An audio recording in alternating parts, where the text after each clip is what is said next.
Mesdames, Messieurs, voilà, Mesdames, Messieurs, bonjour. Bon, on peut s'asseoir un instant quand même, parce que, chère Céline, vous allez faire une présentation plus copieuse, si j'ose dire, que la mienne. Voilà, donc je suis Hervé Lemoine, je suis président des Manufactures Nationales Sèvres Mobilier National. Je suis évidemment extrêmement heureux, nous sommes très heureux avec Céline Paul, qui est la directrice du Musée National de Sèvres, de vous accueillir ce matin avec Viviane Mesgui et puis avec tous ceux qui ont participé à la préparation de cette journée d'études. Et je remercie immédiatement tous les membres du comité scientifique qui nous ont entourés pour préparer cette journée d'études sur laquelle reviendra Céline, je pense, aussi dans quelques instants. Voilà, vous dire combien on est heureux de vous accueillir. Alors, comme vous le savez, cette journée d'études, elle prend place dans le cadre d'une exposition que vous avez déjà probablement tous vue. Et si ce n'est pas le cas, je crois qu'il est prévu une visite de toute manière de l'exposition Sèvres, une passion Rothschild.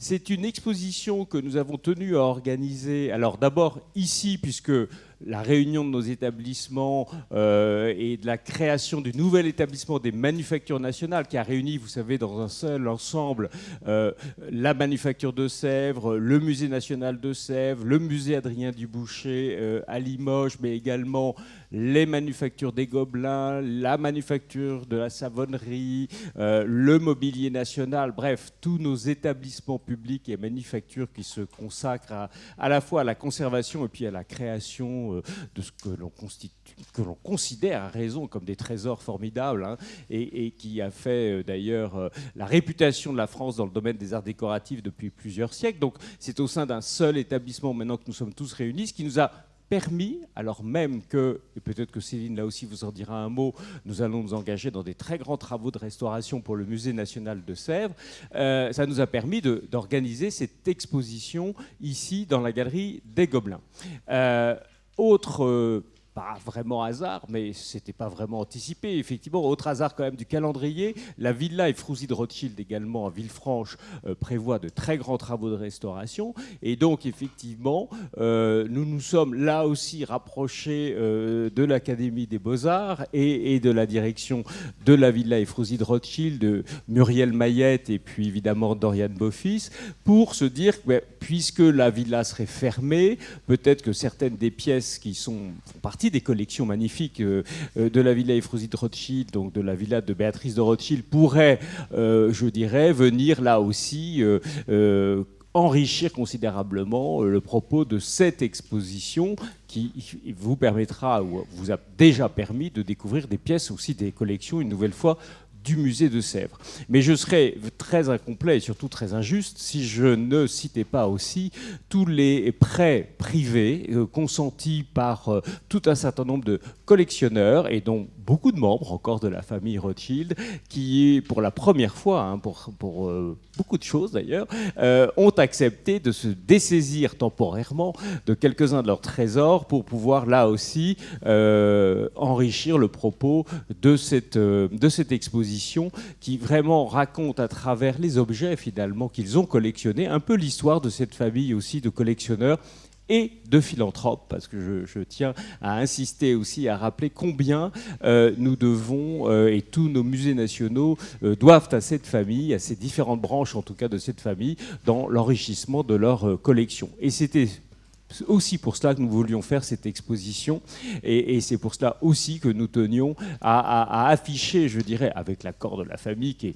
plutôt discrète comme vous le savez habituellement, mais que nous avons tenu à ce que le titre même de l'exposition, je dirais, dise clairement de quoi il s'agissait, c'est-à-dire d'une collection extraordinaire, d'une famille de collectionneurs avisés et c'est ce que nous proposons au public. Alors, toute exposition est préalablement, enfin est précédée de recherches approfondies. Nous y tenons toujours beaucoup, et d'ailleurs de recherches approfondies et aussi de la publication d'un catalogue qui doit faire référence, parce que hélas les expositions ne durent qu'un temps, mais toute cette somme de recherches, de travaux, d'études réalisées doivent, pour notre part, enfin on en est convaincu, s'inscrire dans la durée grâce à un catalogue qui doit marquer un peu un état de la connaissance à un moment donné. Et c'est au cours de toutes ces recherches que Viviane, Oriane et tous ceux qui ont participé vraiment au travail de préparation de l'exposition ont découvert, mais je n'en dirai pas beaucoup plus parce qu'elles reviendront évidemment sur cette notion tout à l'heure, mais ont découvert qu'il y avait quand même quelques flous, on va dire, dans l'origine de certaines pièces de nos collections. C'est ce qui leur a permis de découvrir ou de revenir sur cette notion assez ambiguë et peut-être moins bien connue de formes de spoliation que sont les séquestres, et je n'en dirai pas plus, mais c'est vraiment l'objet du coup de cette journée d'études. Et c'est pour ça que l'on voulait d'ailleurs que là aussi il y ait une journée d'études, de la même façon qu'on tenait à ce qu'il y ait la publication d'un ouvrage pour marquer les choses. Nous voulions qu'il y ait aussi une véritable journée d'études pour marquer l'état de la réflexion sur cette question ô combien complexe finalement, peut-être pas encore finalement si bien connu ou défini que cela, et dès qu'on a, dès que Viviane nous a entre guillemets alerté sur le sujet, on a contacté notamment David Zivie, que je salue ici, et qui est un vieux compagnon de route parce qu'on se retrouve très régulièrement sur des tas de sujets qui concernent notamment nos collections, hein. Et David nous a effectivement confirmé que c'était des notions qui n'étaient pas si bien finalement, ou une histoire qui n'était pas si bien connue cela, et que ça méritait donc cette journée d'études. Donc merci encore à David et une nouvelle fois à toute l'équipe du comité scientifique de leur mobilisation pour l'organiser. Voilà, je voudrais pas être beaucoup plus long, je voulais juste vous souhaiter évidemment une très belle journée, des très beaux moments, riches d'échanges. Je pense que c'est aussi la mission d'institutions patrimoniales et muséales comme les nôtres de pouvoir ouvrir le débat sur des questions d'origine des collections. C'est bien que ça peut prendre des formes extrêmement diverses, et ce matin, enfin aujourd'hui, c'est vrai que une nouvelle fois c'est un sujet assez particulier que nous allons aborder, mais c'est aussi notre devoir de le faire, et en plus il nous semblait qu'il y avait, par rapport à cette famille que nous voulions particulièrement honorer, également nous obligeait d'autant plus, je dirais, d'organiser cette journée pour répondre aussi une nouvelle fois à leur philanthropie permanente, et encore à leur très grande générosité dans tous les dons qu'ils nous ont consentis. Voilà. Donc je vous souhaite à toutes et tous une très très bonne journée d'études, et je donne tout de suite la parole à Céline Paul qui va vous en dire à mon avis beaucoup plus. Voilà, merci beaucoup.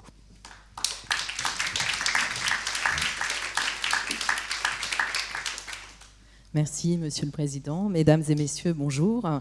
C'est un plaisir de vous voir aujourd'hui aussi nombreux au Mobilier National, mais aussi en ligne, puisque toute cette journée est diffusée en direct. Je joins tous mes remerciements à ceux qui ont été exprimés par Hervé Lemoine, et je voudrais souligner combien cette journée est le fruit d'un travail collectif qui a réuni les équipes du Musée national de céramique, et notamment Viviane Mesqui et Sylvie Perrin, les équipes du Mobilier national, celle de la mission de recherche et de restitution des biens culturels spoliés entre 1933 et 1945, celle de les équipes de la préfiguration de la mission provenance du ministère de la Culture, les équipes du service des musées de France, et la CIVS, la Commission pour la restitution des biens et l'indemnisation des victimes de spoliations antisémites. Et un grand merci évidemment également à tous les intervenants. Alors, l'une des sources de cette journée d'études est une recherche conduite à l'occasion de la préparation de l'exposition Sèvres, une passion Rothschild.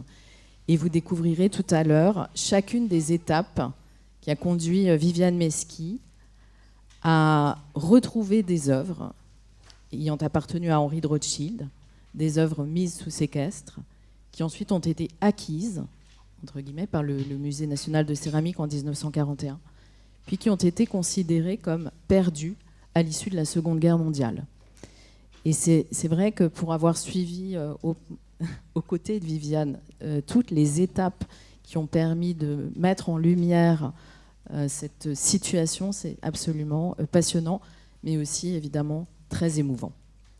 Alors cette recherche approfondie, elle s'inscrit dans un contexte plus général qui est celui de la recherche de provenance, une discipline dont vous savez qu'elle s'est imposée dans ces dernières années, est un sujet qui est au cœur des préoccupations actuelles des musées. Et à Sèvres, au sein du Musée national de céramique, cette recherche prend un relief particulier, puisque le musée a fermé ses portes en janvier dernier, afin d'entrer dans une phase de rénovation, de restauration très importante. Et le programme Brognard 2030, qui est l'un des axes de cette rénovation, un des axes structurants, est justement marqué par des chantiers de collection d'une ampleur exceptionnelle, chantiers qui ont démarré en 2022, mais qui se poursuivent et qui se poursuivront jusqu'en 2028. Et ces chantiers sont l'occasion de réexaminer l'historique et les circonstances d'acquisition des œuvres inscrites sur les inventaires du musée, autour de 55 000 œuvres. Voilà, nous reprenons tous les historiques. Mais naturellement, ce travail de recherche porte aussi sur d'autres corpus. Parmi les œuvres qui ne sont non pas acquises, mais confiées au musée par la commission de récupération artistique en 1949, figurent 161 œuvres regroupées sous l'acronyme de MNR, Musées nationaux récupération. Si on veut être plus précis, pour Sèvres, il faut employer l'acronyme de MCSR, Musée céramique Sèvres récupération.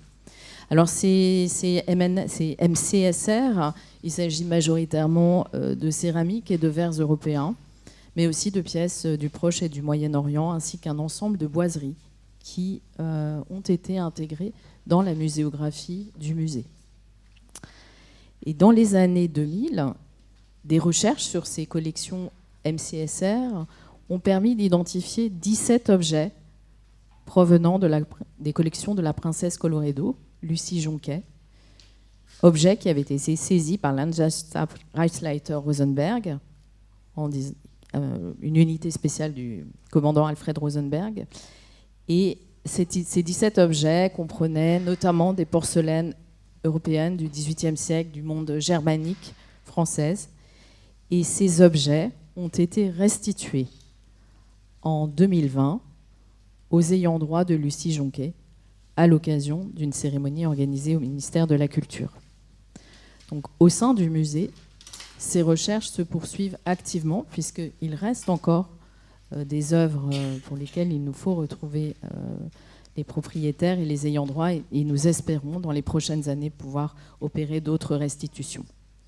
Alors cette recherche, elle s'inscrit, je vous le disais, dans le contexte beaucoup plus large des recherches de provenance. Et c'est vrai que la spécificité du Musée national de céramique, c'est d'avoir des problématiques particulières. Il y a beaucoup d'objets manufacturés, parfois des multiples. Donc la question de la recherche de provenance est parfois complexe. Il y a les œuvres acquises dans les années 30 et après, pour lesquelles l'historique reste à établir. Et il y a aussi les objets non européens qui sont arrivés nombreux au XIXe siècle. Donc ce sont tous ces axes de recherche que nous développons et que nous développons à l'occasion de ce programme Brognard 2030 qui vise à faire toute la lumière sur les collections. Donc ce sont autant de priorités, d'enjeux pour le musée dans les prochaines années. Et je pense que cette journée constitue vraiment un moment très important dans cette recherche. Voilà, je vous souhaite une très belle journée, de beaux échanges.